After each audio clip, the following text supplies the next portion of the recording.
यक्षिणी अदिति की कहानी कुछ इस प्रकार शुरू होती है।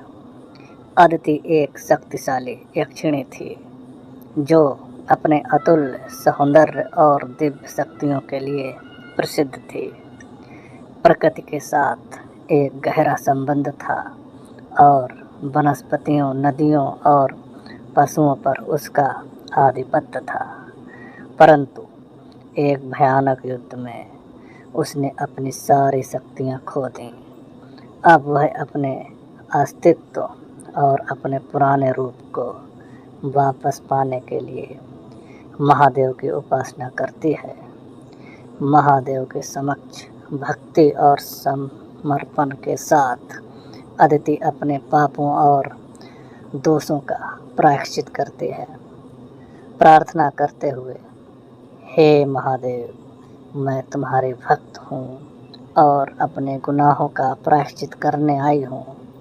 मुझे मेरी शक्तियाँ वापस दिला दो ताकि मैं अपने शत्रु का सामना कर सकूं। अदिति की तपस्या बहुत दिनों तक चलती जा रही थी। उसके हृदय में एक ही आस्था थी, अपनी पुरानी शक्तियों को पाने की, ताकि वो अपने शत्रु, जो एक राक्षस और एक चुड़ैल की संतान था, उसका सामना कर सके।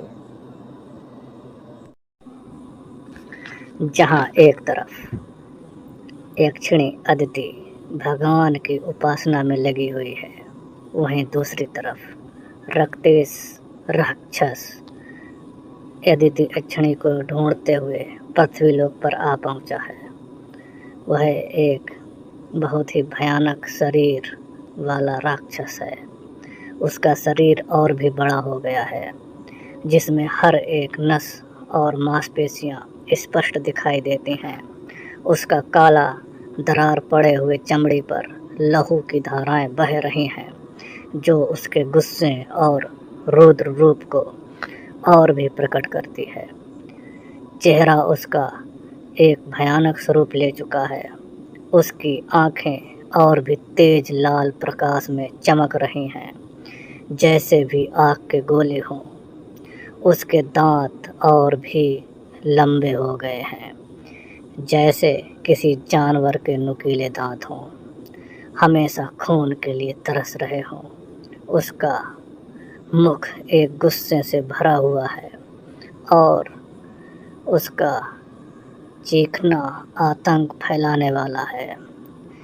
उसके लंबे बाल अब जंगल की तरह घने और अजीब दिखते हैं।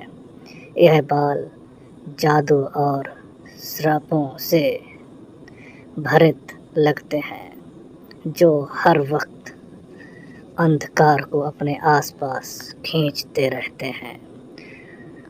उसके हाथ अभी और भी विशाल हो गए हैं और उनमें बड़े बड़े पंजे निकले हुए हैं, जिनसे वो अपने शरीर को चीर सकता है या अपने शिकार को चीर सकता है।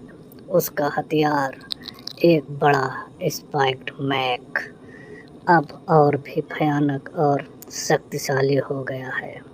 उस पर अग्नि शक्ति का वर्षण होता है जब वो उससे प्रहार करता है। परिवेश जहाँ भी होता है, वहाँ घनघोर अंधेरा और अग्नि की छाया छा जाती है। पाताल से आई हुई भयंकर शक्तियाँ उसके आसपास मंडराते रहती हैं। उसके कदमों से धरती कांप उठी है और उसका हर एक कदम आतंक और मौत का पैगाम लाता है। रक्तेश अब एक ऐसा राक्षस बन गया जिसका सिर्फ नाम ही लोगों के दिल में डर और घबराहट पैदा कर देता है।